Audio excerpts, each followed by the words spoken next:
Just like our next character, the partner. Here's our partner.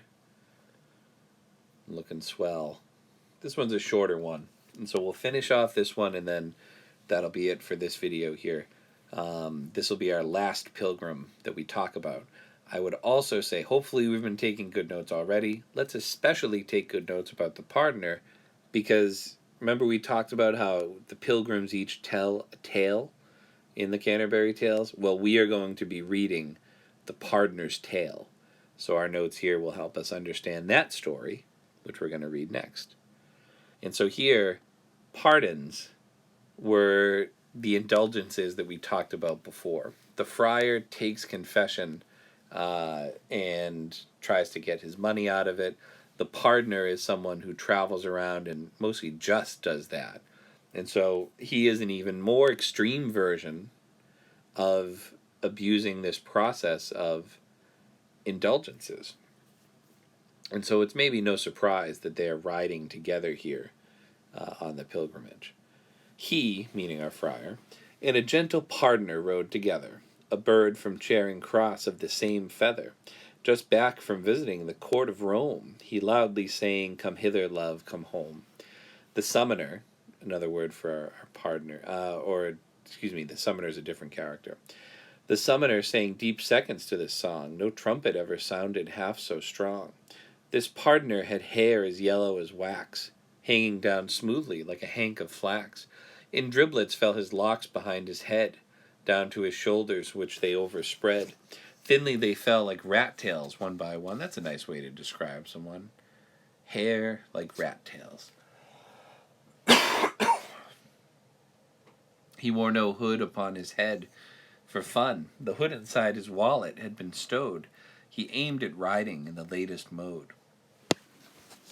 But for a little cap his head was bare, and he had bulging eyeballs like a hare. He'd sewed a holy relic on his cap.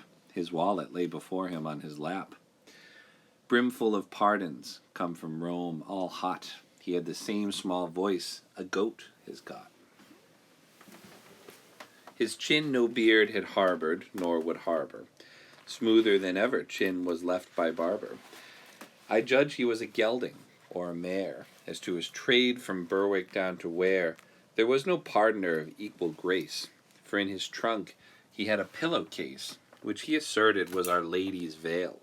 He said he had a gobbet of the sail St. Peter had the time when he made bold to walk the waves, till Jesus Christ took hold. He had a cross of metal set with stones, and in a glass a rubble of pig's bones. And with these relics,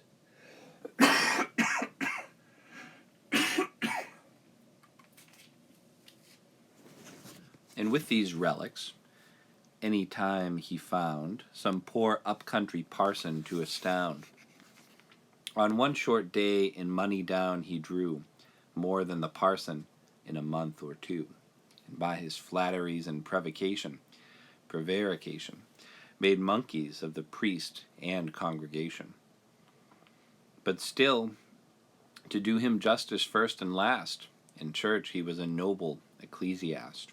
How well he read a lesson or told a story, but best of all he sang an offertory, for well he knew that when his song was sung, he'd have to preach and tune his honeyed tongue, and well he could win silver from the crowd.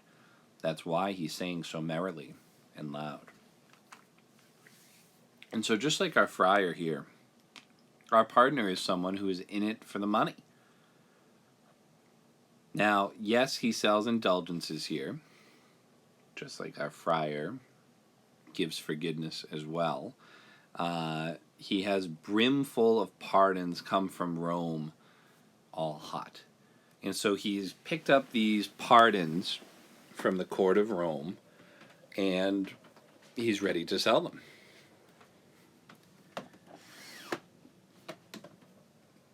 He also has what he says are holy relics.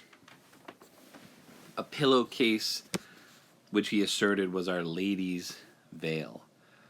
And so he says here, oh, you could have a relic. And relics were something that were very very big in the Middle Ages here. The idea that you could actually have a piece, the bones of a saint, or something that would bring you a more direct physical connection here with God. And so he has what he says is the veil of Mary, and it's a pillowcase. And he says he has a piece of the sail that St. Peter used, with a gospel story of walking on water. He has a bunch of pig's bones that he probably says are the bones of the saints. And so he's someone who not just sells indulgences, but will even make up these fake relics to try to swindle people out of their money. And it says here he'd make more than a parson would in a month or two in just one day. Because all these people who would see him and they would believe him because he has a great voice and he's really good at persuading people things. And so they'd wind up paying about a month or two of their salary, or what they would earn, just to get these fake relics from him. And so how does he get money? 3 things. He sells indulgences. He pauses so that you can make sure you get this in your notes. He sells indulgences. He sells these fake relics. And he also preaches and collects money there from people as well to win silver from the crowd. Most likely by selling one of those first 2 things that we mentioned there. Those are 4 pilgrims that we're going to look at here. Again, the parson is someone who he did not really critique much at all. The prioress, the nun, is someone that he sort of very, very lightly critiqued, mostly by omitting praise there. And then with the friar, and especially the pardoner here at the end, really heavily critiques how many people get involved in the church just to make money out of it.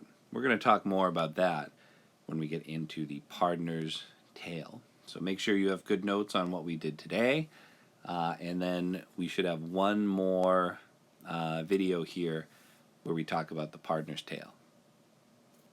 See you soon, I hope.